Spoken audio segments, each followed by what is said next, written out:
So let's get started with today's guest. We're pleased to welcome back one of our country's leading authorities on job search. He's also our pal, too. It is Stuart Taylor. He is a trainer, recruiter, and president of Top Performers.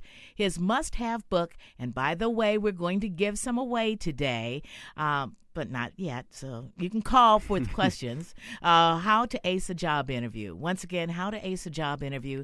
Stuart is here for the whole hour, so don't wait until the last 10 minutes to call. Okay? In fact, we'll give the first book away to the first caller. But let's begin with you, Stuart. Welcome back. Thank you, Maggie. It's great to be back. Well, you just have had a busy year already, Yes. and it's only 17 days in. Talk about that. Well, I, as part of my business, do recruiting, and I just wrapped up a big recruitment project, and it was an invaluable experience. It was very rewarding and very telling. The things that I talk about when I do interview training, if I didn't know it before, I now know the absolute significance of understanding what an employer is looking for and how critically important it is for a candidate showing up on an interview to truly understand not only in general what an employer is looking for, but specifically what that employer is looking for that position. And I watched, literally, I was one of several recruiters working on this project, hundreds of qualified people, similar experience, decorated in related fields, fall by the wayside because of a failure to understand the nuances of that particular interview and that particular company. So, It's so important on walking through the door with the right preparation and the right mindset, isn't it? It was stunning. It was stunning because most of those things were fixable. I have a scenario. If people think about this, you'll realize how significant and how important it is to get it right the first time. Mm-hmm. If you imagine your dream job, imagine you're a candidate, you've got your dream job. Imagine whatever that is that offers you financial incentive that you want, the personal satisfaction, just the fulfillment that you have, the ability to do things, travel, work, take care of bills. Imagine that perfect job for you. And you get a call, and it's that job. So it's come along. And so you're excited. I mean, your excitement is through the roof. Here it is. This is wonderful. This is awesome. You get ready. You prepare for it. You go on the interview, and you're confident. You're like, I know I can do this. Only to find out that someone yanked that out from underneath you. Someone else got it. And someone else got it because of something fixable, something that you could have just done a little bit differently. And we've talked before, the difference between a great interview and a bad interview can be a thank you note. It's not necessarily, solving world peace. It's often something small. Yeah. And with regards to this project, one of the things that I was reminded of is one of those little things is taking the time to really find out what does this company need from me. And if you're sitting there on an interview saying, hey, I'm a great catcher, but they're looking for a pitcher, even if you can pitch, you've blown it. Mm-hmm. So that's kind of one of my 2014 reminders. Uh-huh. Yeah. And the way you can find out is literally by going online by so many companies in the first place now, or making that call to a company to find out what they are all about and what the opening is all about. Yeah, there's so many things that you can do that don't, the more time you put into preparation, obviously, the better. Mm-hmm. Going online, calling the company. If you're working with a recruiter, listen to what your recruiter is telling you about the subtle nuances of that company. If I think what happens with people sometimes, and in this example, people stood on their resumes. Now, if a resume could speak for itself, you wouldn't need to show up. Mm-hmm. So clearly, the resume is just a guide. It's not, hey, look at what I've done, look what I've done. Look, I can see what you've done. Tell me about you. And tell me how you did it. And I think some very qualified people miss it, meaning, and some companies are fine with that. Some companies, you literally sit down, this is what I've got. Here's my CV, here are my qualifications, and they're great. Other companies, you've got to talk through it. You've got to be engaged. You've got to sell that interviewer on you, not just the piece of paper that describes you. Mm-hmm. get rid of your nerves, Yeah. in other words, because that's what's so important more than anything is you see people tripping up with an interview because of their nerves and their fear of failure rather than embracing the success that might come. Absolutely. I say approach an interview like you would approach a fun conversation, to actually try to look forward to it. And I always tell people, what's the difference between an interview and a conversation about yourself? There's really nothing. You know, when you're talking to your friends and family about what you do and what you've done in your life, you don't get nervous. You don't get uncomfortable. The thing that makes you uncomfortable in an interview is, well, what if I don't know an answer? You know, you don't have that same anxiety with your friends. It's like, so what if I don't know an answer? And you probably do know the answers. But there's some very simple preparation things people can do to prepare for the answers is do a self-assessment of what your strengths are, you know, prior to showing up on the interview. Mm-hmm. How do those strengths align? Preparation. How do those strengths align with what the company needs, which goes back to what we were talking about initially, is you've got to understand what they're looking for. Mm-hmm. Is it personality? Is it technical expertise? Is it this? Is it that? And figure out what they need and line your strengths up with that and walk in armed with that. Right. You can give us a call, folks. It's 866-801-8255. First caller gets the first book of the day. Oh, we already have a winner? Oh, they just called for the book, but didn't they call and ask? I'll be darned. That's now, not right. You know what? You got to ask a question, too. Okay, we'll give this first person because we didn't explain the rules, did we? We failed to do. Okay, Willis from Barbersville, Virginia. Oh, okay. Evan's going, you got that one right. All right. Willis from Barbersville, Virginia, congratulations on being the first winner. We will, I know that Evan has taken down your address and everything. We'll get Stuart to sign it for you. One copy of How to Ace a Job interview is on its way. Signed. Okay. Here are the rules. You cannot just call and say, send me the book. You've got to ask a question, too. All right? And so that's the only book we're going to give away during this first segment. We will give another one away during the second segment. And we will give one away during the third segment because Stuart's here the whole time. So there we go. Thank you very much. Stuart, let's begin with some of the mistakes that you saw. How were people dressed? Okay. Because you and I both know that how important that is. Yeah. I'm embarrassed because I had a candidate, my candidate, that showed up without a tie. Now, he had everything else. The suit, the shirt, the shoes. Shine. Shoes were shine.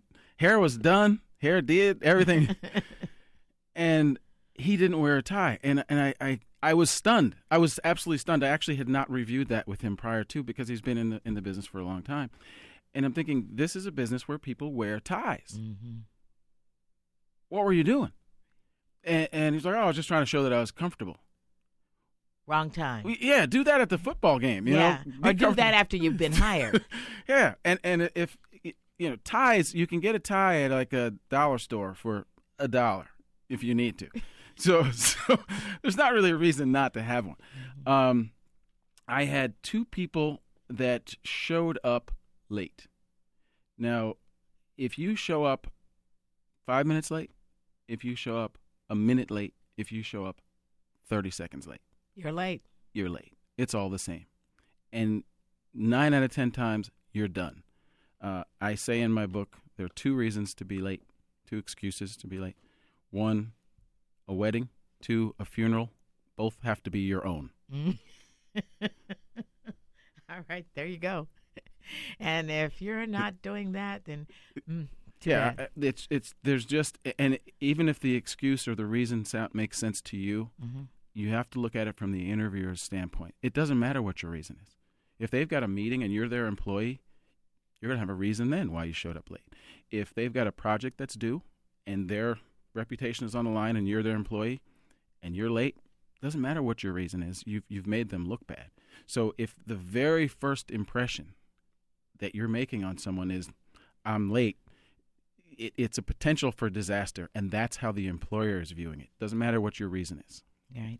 Once again, we're talking with Stuart Taylor. He is an executive recruiter, trainer, and president of Top Performers. We got a call from Catherine in Wisconsin. Go ahead, Catherine. Hello. Hi, Catherine. Hi, how are you? Great, how are you? Oh, okay, just a little nervous. But here's my question.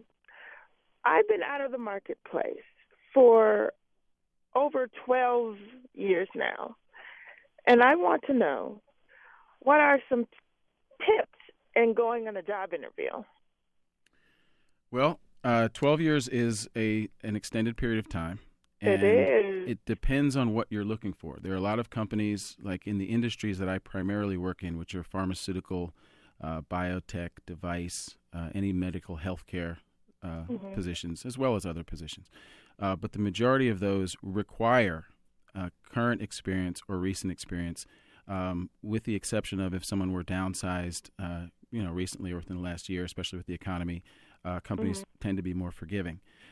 Being unemployed for 12 years, and I don't know the reason behind it, maybe family or personal or other reasons. One is to have a valid reason that you can explain. I took time off to take care of my family. I took time off for X, Y, Z. But depending on what you want to get into, if I was talking about the dream job earlier, you may not jump right into your dream job. You may take a stepping stone position to get employment back onto your resume. And something that's related. I would try not to do something so obscure that the next employer doesn't see that as a value. But I would look at related positions, even if it's part-time or even if you had to take an internship, to get some experience, to start to build your resume back up to give you that credibility that you will need for certain positions. Mm-hmm. Okay, I could tell you why I was out. I had a child, and I wanted to stay home with my children. So I had one, then I had another. So I stayed home with them until I got them off to kindergarten. Then my plan was to go back to work. However, I needed back surgery. So that kept me off way longer than I was expecting to. So now I'm ready to go back. I'm getting stir crazy at home. Okay, and so I need to go to work. Yeah, you're not alone. I mean, lots of folks take time off for children, and a lot of people take years off for children. And obviously, surgery or any medical condition, adds to that. Those are normal things. Now, keep in mind that there's no crime in doing that. Okay. Flip to the employer side of, okay, I want someone that I know is capable of doing whatever task that I have at hand.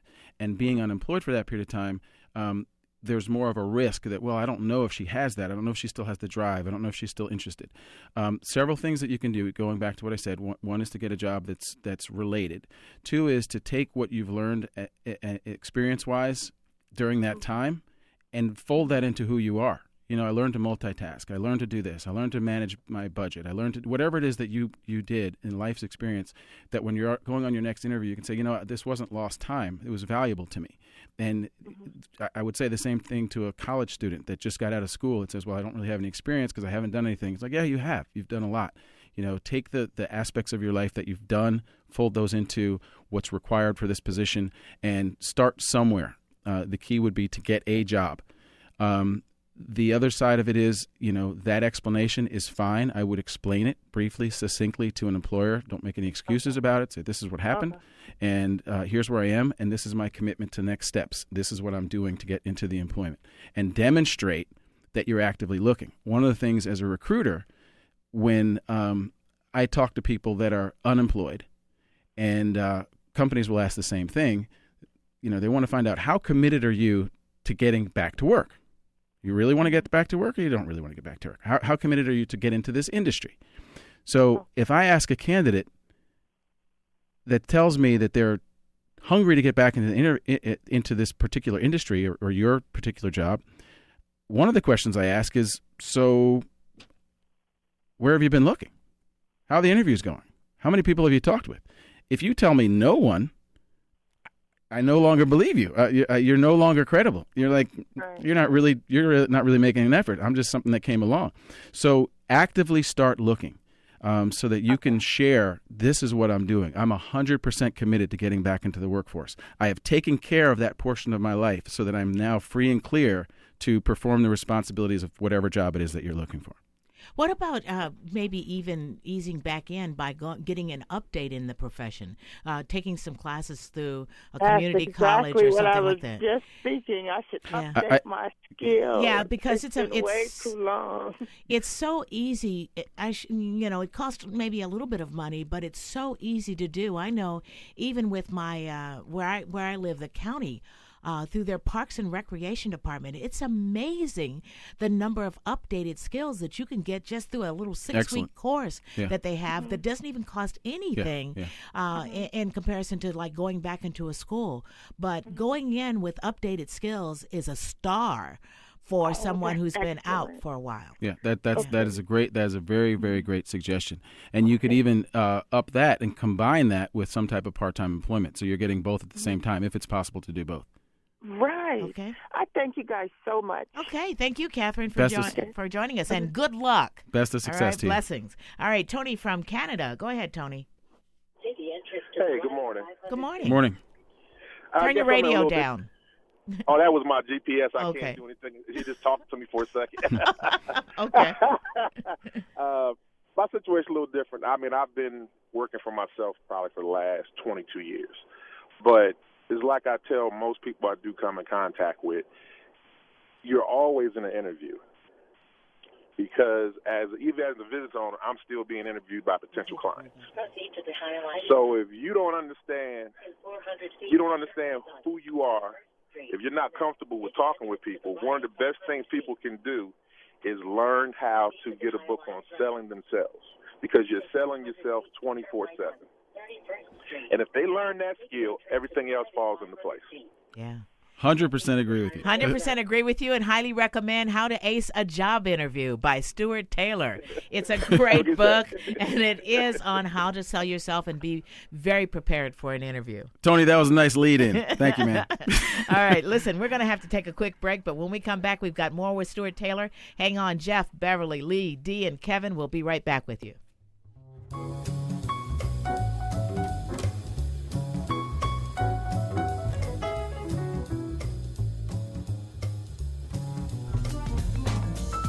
Well, welcome back. On Monday, a tribute to the life and legacy of Dr. Martin Luther King Jr. with a special show.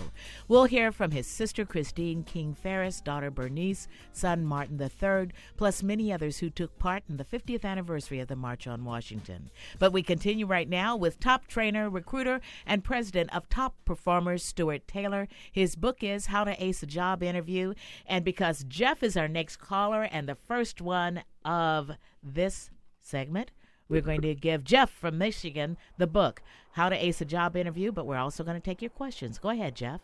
All right. How you guys doing today? We're doing great. Great, Jeff. Great.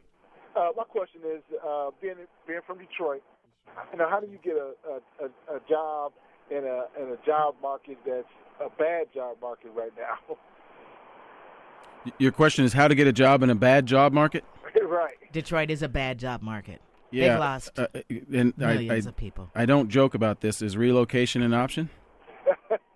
It was an option, but not right now for me. Okay, because I would say, just generally speaking, the more flexible and versatile you can be, the more appealing you are to an employer, and also obviously the more markets you can look in.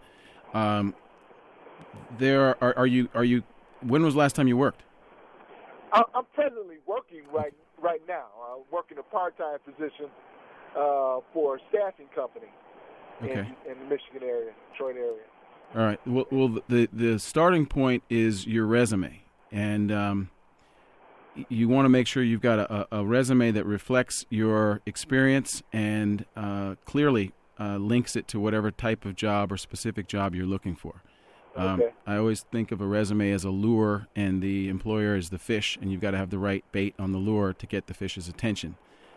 If you don't, you can send out 1,000 resumes, just like you can put the wrong bait in an ocean, and nothing will ever bite it.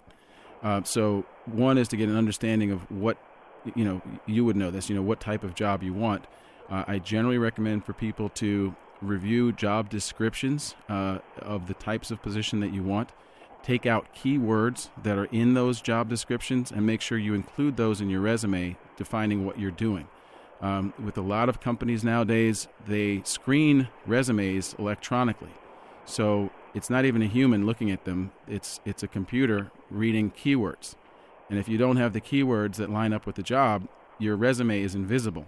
So it's like putting a lure in the ocean with nothing on it, or a hook in the ocean with nothing on it. They don't see you. So that would be a first step. And make sure, like I said, that those you have an understanding of what you're looking for specifically, and include that on your resume. And one other thing, and we heard this from another recruiter. Yeah, Stuart, we have a couple other people other than you on occasionally. But the one thing she said that I had never heard before, but I have since asked our recruiter downstairs about it. And if you're sending it out in an electronic resume or, request for an interview, in the subject line, put in the job title or job number, because that number one will alert them to what job you are applying for. And that is so important because, as Stuart just said, so often the electronic thing will look over it. And if you just put in that subject line, job application, it's going to get tossed out immediately. It's never even going to get looked at. Great point. And the other thing is, is to have an objective on your resume, just a brief objective that lines up, and you can have different objectives for different companies and different jobs, so that it's clear to the person that does read it that you want what they're offering. And then some people ask about cover letters, how important are cover letters?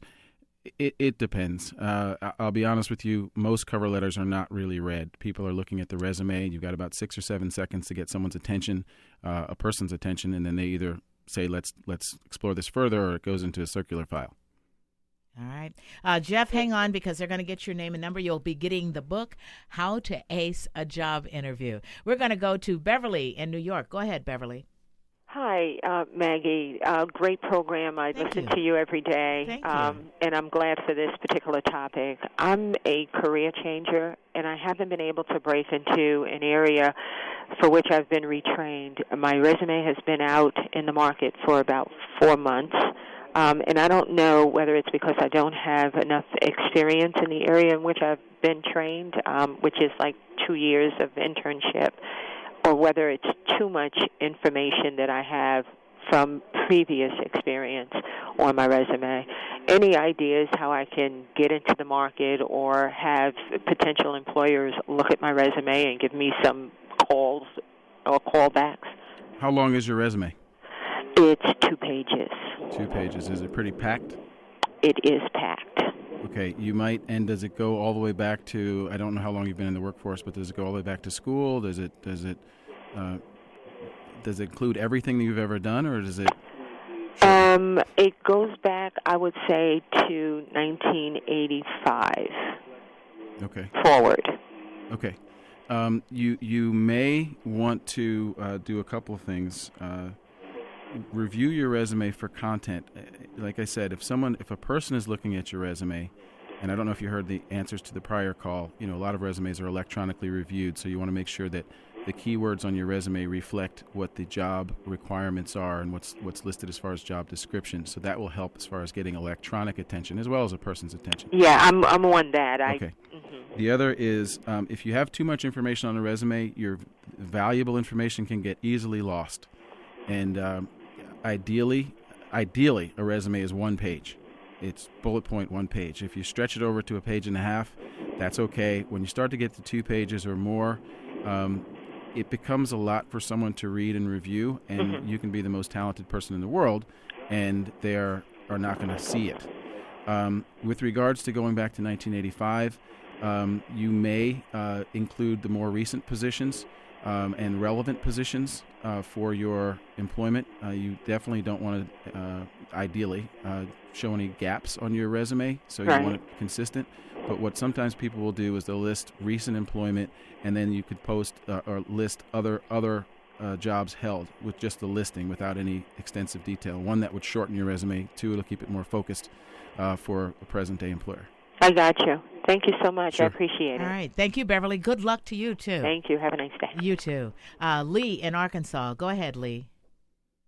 Yes, how are you doing? Good. I have a question. My question is this. I'm about to retire, and I'm not just going to retire. I'll probably be working, But my question is this: if I retire, if I try to get a job, should I try to get that job a couple of months before I retire, and then retire? Should I try to get the job? Would it be okay to try to get the job after I retire and then try to get a job? Would I have a better chance of getting a job in this job market?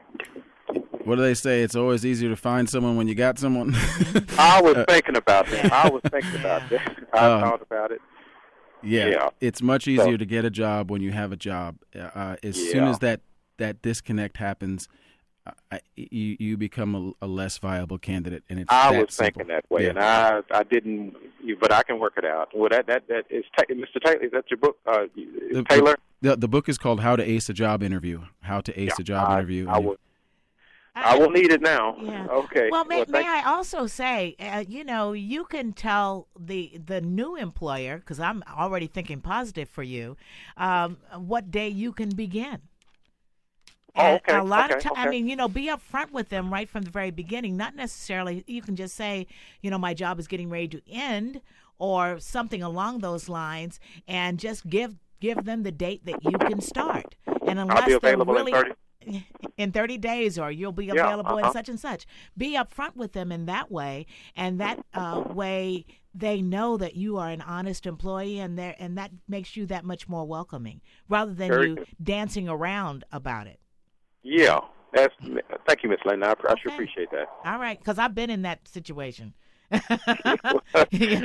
So I'm talking from experience. Thank you for the encouragement. All right. Absolutely. Thank you, Lee. Good luck.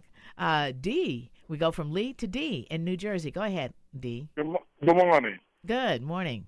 I've been self-employed for 14 years. I haven't been in the workforce, I guess, since 1995.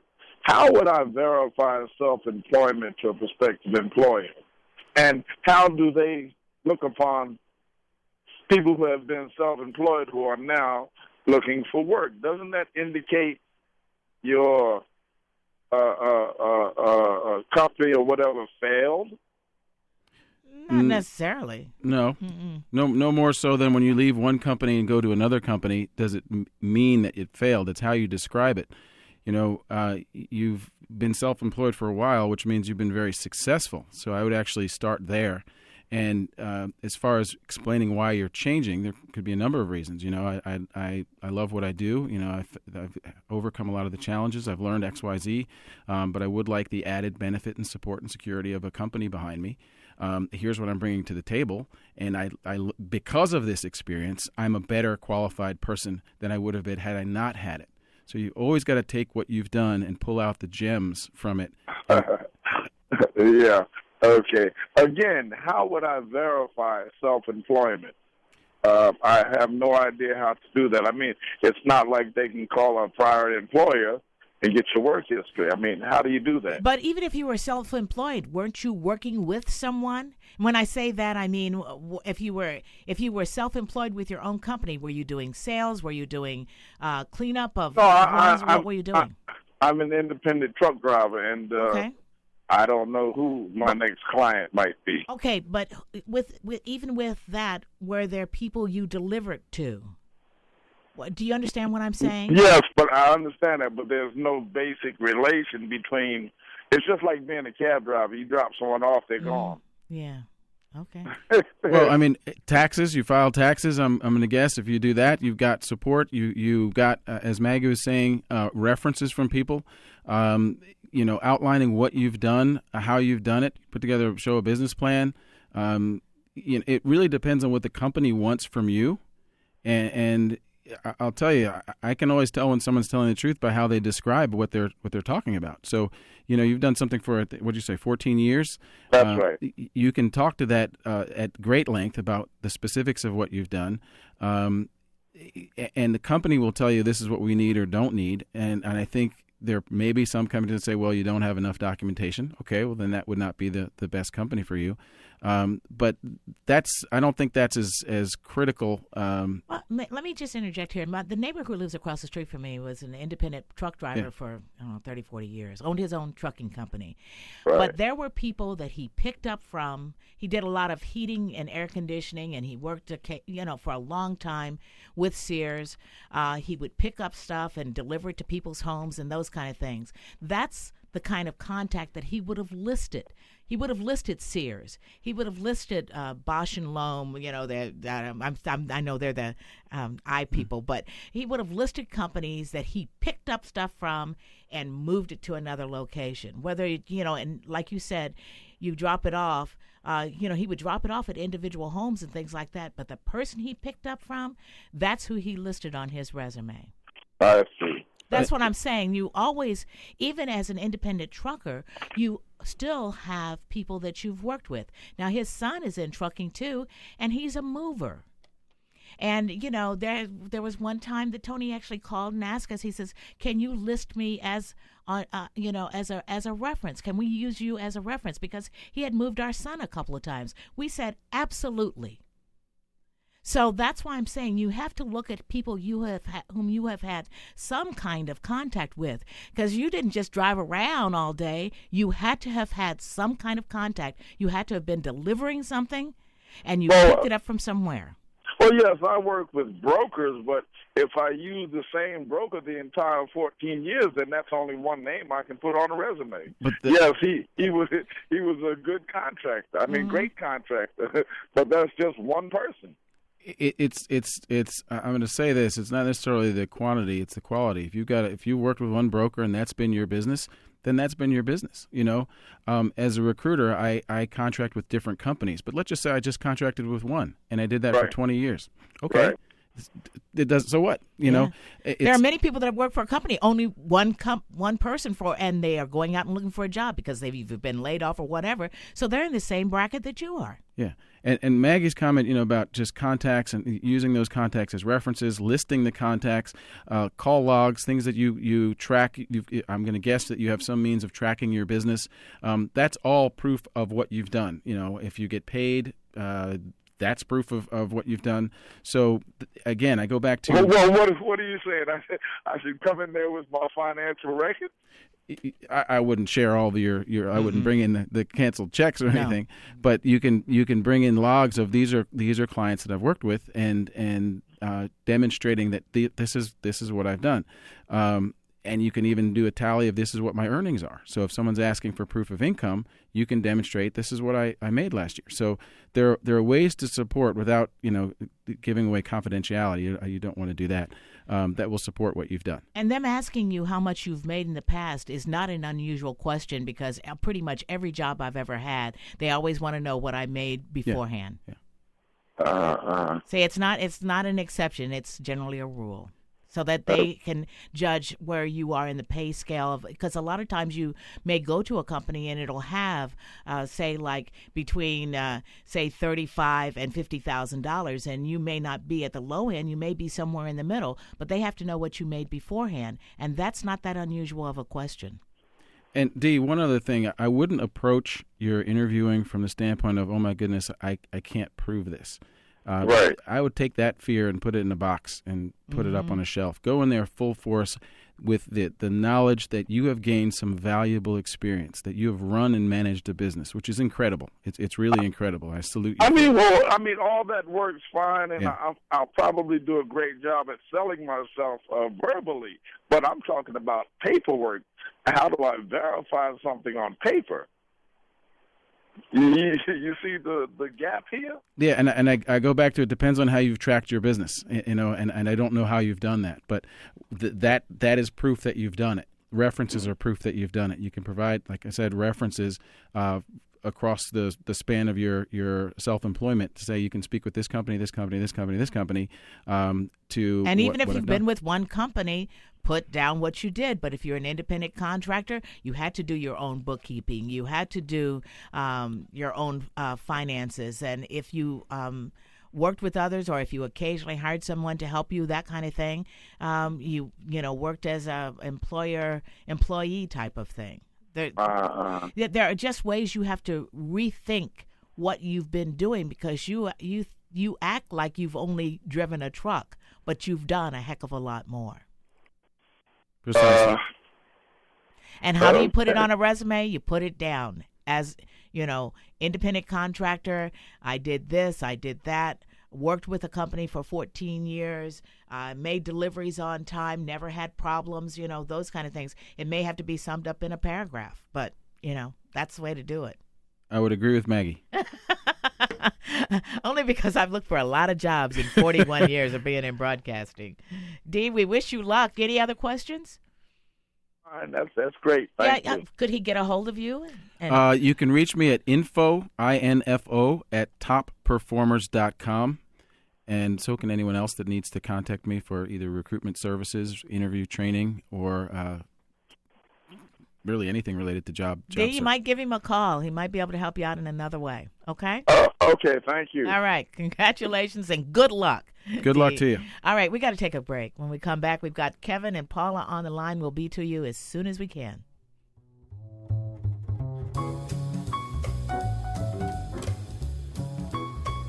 Well, welcome back. We continue with the president of Top Performers, Stuart Taylor. We're talking about how to have the right tools to get a job. Also, you can follow him on GetTheJob123, which is a great handle for Twitter. GetTheJob123. Books available at his site and also at Amazon.com. And we're going to go to Kevin in North Carolina, who is our third winner. Welcome, Kevin, and thank you so much for holding. Yes, good morning, and thank you for taking my call. Can you hear me okay? Yes, we can. My question is, are there any key indicators that me as a person who's interviewing for a job can look for from an employer when I'm at the interview? And I say that because I have a pretty good resume. I aced the phone screen, and the company literally flies me down for a face-to-face interview. And I leave the interview thinking I'm doing very well, and then I turn around and find out that I wasn't selected. So during the interview I do have good feedback from the employer, and all the questions are answered, and I think we got a good rapport. I think I aced the interview, and then I turn around and and I'm not selected. So. Again, is there any indicators there, that I can look for from the employer, whether they're going to move forward with me or not? They waste the expense of flying me down, put me in a hotel and a rental car, for all of this, and then I turn around and don't be selected. Okay. Firstly, the fact that a company's doing all of that for you is a very positive sign, and it's a reflection that you've done something very right. Right. The outcome of an interview is either you get selected or someone else gets selected, generally. Sometimes they pass on all folks and they keep looking. But for a company to invest that amount of time and resources into you means that you've done a lot that's right. So my initial short answer is you can tell you're doing great when you get called back, which you have initially. There are cues and things you can look for during an interview that will sometimes give you an indication of how well you're doing, i.e. the interviewer's body language, just their frequency of questions, the length of an interview. If you have an interview that's scheduled for an hour and it ends in 20 minutes, you probably didn't do so well. But the reality with regards to interviewing, just in general, is a lot of interviewers do not show their cards at all. I call them the stone-faced interviewer. And one of the things when you're faced with that type of situation is you've got to go in with the absolute knowledge, armed with the knowledge and confidence and belief in yourself that I have got exactly what it takes. I am all that in a bag of chips and then some, and some fries on the side, for this job. I'm going to back up a second. The way you do that is you do the self-assessment of your strengths and abilities and skills and supportive examples prior to showing up on an interview so that you can see on paper that, yeah, I do have all the requirements of this job. Yes, I do have supportive examples to prove this. You are then tasked to go in and demonstrate those skills and those strengths. Now, the reality is some interviewers, like I said, are stone-faced, and you're not going to get any feedback. So you've got to motivate yourself from the beginning of the interview to the end. And you've got to make sure you provide the supportive examples that prove that you have what's required. The other side of it is not all interviewers are skilled at interviewing. Mm-hmm. And so you get a interviewer that's brand new, has never interviewed before, doesn't really know what they're looking for. Let me put it this way. Doesn't know what they want to ask. They may know what they're looking for, but may not ask the right questions. You are then 100% responsible for making sure if you've got top 5 or top 10 strengths that are relevant to that position, that you place on the table those strengths throughout the course of the interview. I don't mean dump them down, say, hey, I'm this, and this. But as you're talking about it, hey, one of my strengths is, I'm outstanding sales professional. These are some of the things that I've done. Here are some of my awards that I've achieved, even if they're not asking you that question. Because at the end of the interview time, whether it's 30 minutes later, an hour later, hour and a half later, they're going to walk away with the amount of information you've shared. If you haven't shared everything about you, they're still making that decision based on the limited amount of information that they've got. And so I don't know the dynamic of what happened on your second interview. You may have done nothing wrong and they just hired another candidate. That does happen. But you can protect yourself by knowing your strengths, having the supportive examples, and making sure that you fold in all of your top 5 strengths or top 10 strengths related to that position before the interview is over so that they have enough information to make a decision. Okay, Kevin? Okay. All right. I know you mentioned earlier just a little bit about a cover letter. Is that really necessary nowadays, or is it just a one-page resume will satisfy? What I'd said earlier is a lot of cover letters get overlooked, and I'll speak for myself. As a recruiter for 12 years, I rarely pay much attention to the cover letter. I go straight to the resume. If I have a question, I may look back at the cover letter, but 9 out of 10 times I don't look at it. If you're putting together a cover letter, I'd make it short and sweet, something they can glance at and read and take away the bullet points of some highlight that you want to mention, and that's it. I wouldn't write a dissertation on the cover letter. Right. Okay. All right. Well, thank you very much. All right, Kevin. Good luck. All right. All right. Paula, I will tell you, you are also a winner because Stuart said you've held on for so long that you, too, will get a book. So it's Paula from New York. Go ahead, please. Wonderful. Good morning, Maggie. Good morning, Stuart. Good morning. Good morning, Paula from New York. Now, my question is referencing this selling yourself in the interview. How do you come about doing that without seeming arrogant? And also, are there any, best practices or, key phrases or things that interviewers might be looking for, things they like to hear you say? And then as far as demeanor, because this is so subjective, if you have somebody who's very enthusiastic, should you mirror them and match their enthusiasm? If you have someone, like you said, who's stone-faced, should you mirror them and also be stone-faced? How do you set the tone and sort of know, what's too much enthusiasm, what's not enough? Okay. I'll start with your last question first, and interesting because a recent project I worked on, I had a chance to see this firsthand. Normally, what I tell people when I do interview coaching is I tell them mirror the interviewer. Okay. Normally. If the interviewer talks really fast, try to talk a little faster. Don't get outside of your comfort zone and don't change your personality, but just pick it up a little bit. If the interviewer talks really slow it down just a little bit. Don't stop talking, but just modify it slightly. If the interviewer is very energetic, try to bump your energy level up, etc. However, when you have a stone-faced interviewer, meaning they're not showing you anything, keep this in mind. They are observing you. A stone-faced interviewer is kind of like a TV camera. Okay. You're the anchor person or the news person, or you're the Maggie Linden, and she's got an audience out there that she can't see. Mm-hmm. So she has to know and believe that what she's saying is invaluable to everyone, that you all are eating this up, and it keeps her going. She doesn't sit there and wonder at the end of the show, oh, I wonder if anyone listened. She's pumped herself up. She's got a great show, and she knows it. And that comes across, despite the fact that the microphone gives her zero feedback. So if you're in a situation like that, you want to make sure you are pumped up and motivated and enthused, even though the interviewer is not. And sometimes, like I said earlier, I think it was the last call, that some interviewers deliberately show no emotion. but they're observing you. So if you show no emotion, they're like, well, this person didn't seem very excited, you know, and all of a sudden you get bumped. In going back to your question about selling yourself without sounding arrogant, I talk to people about this all the time, and unfortunately, a lot of people say, well, I didn't want to mention that I won the President's Club because that's going to sound like, you know, I'm bragging. That's the time to brag. That's the time to brag. Matter of fact, there's even something called a brag book that people bring on an interview. But let me clarify and qualify that. Is you have to, I'm an interviewer, right? And I'm interviewing you, and I'm looking for 5 key things. If you have those 5 key things, it is your obligation to you and to me as the employer to tell me what they are and how well you've done. Because if you let's say you were number 1 ranked person in your whole company for your job. Okay. And that's a great thing. And you decide, I don't want to mention that because I don't want to sound like I'm bragging. So I interview you. You tell me all these things that you've done, but you never mention that you were number 1. I walk away with, she's average. That's what I walk away with. Now, it doesn't mean you come and say, I'm number 1, I'm the best, look what I did, no one else did. That's arrogant. Don't come across with that, but come across with what I coined the term as called an understated confidence, meaning I'm 100% confident in who I am.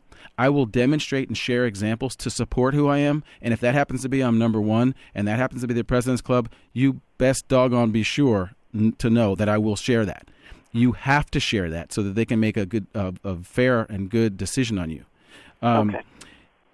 As far as key phrases, I honestly, my first reaction to that is stay away from key phrases. Be yourself. When you do your homework on yourself and you do that assessment of your top 5 and top 10 strengths, and then you take the time to write out several supportive examples for each strength, and you won't need key phrases. You'll just be able to talk about it like you would in a conversation. And what we talked about earlier on the show is, an interview is kind of like a conversation. And when you get too structured with it, you lose that personal element.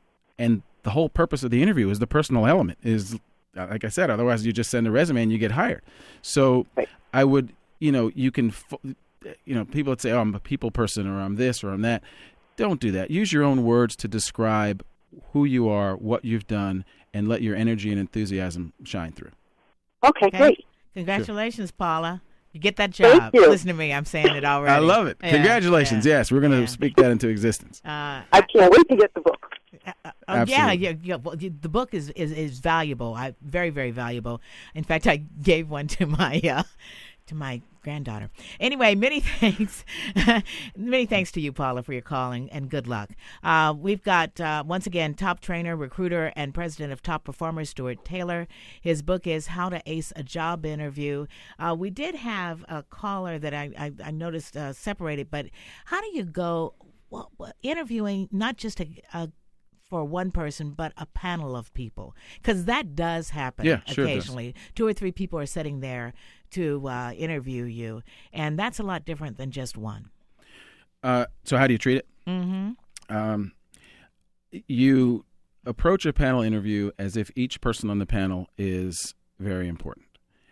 Even if one of the things that happens, you ever go to a meeting and the speaker is looking at you. Yeah, the moving eye contact. Yeah, and they're not looking at anyone else. Mm-hmm. That's an unconscious or subconscious comfort thing. They're looking at that person that makes them comfortable, but they're ignoring everybody else. Mm-hmm. And if you're one of the people that's ignored, you're like, what's up with that? Panel interview, everyone is important. Now, generally in a panel interview, one person's going to ask you a question at a time. Probably the whole panel at some point will ask you a question, but the answer should be shared with the panel. If you just give the answer to that one person that's asked it, you are basically excluding the other folks who could respond to that, like, oh, I didn't get any eye contact, I didn't get anything. So I generally recommend if someone's asking you a question, give 50, 60, 70% of the eye contact to the person that asked, but share the remainder with the other folks. You should obviously have sufficient copies of a resume to hand to each one, and if you have a brag book, which is basically a compilation of your supportive documents or information that you want to share, I would have copies for everyone to look at. It's different from a one-on-one interview, and it's the same as a one-on-one interview. That's pretty much the summary of it, I guess. Okay. Yeah. I gotta go. Our time is up. Yeah, No believe it or way. not. Yeah. Many thanks to top trainer, top recruiter, president of Top Performers. It is Stuart Taylor. His book, again, is How to Ace a Job Interview. Plus, lots more can be found at his website. The book can be found at Amazon.com and also his website, topperformers.com. Yes. Once again, that's topperformers.com. And on Twitter, he's Get the Job 123. That's at Get the Job 123. On Monday, a special tribute to the life and legacy of Dr. Martin Luther King Jr. It will include highlights from the 50th anniversary of the March on Washington. You've been listening to The Maggie Linden Show.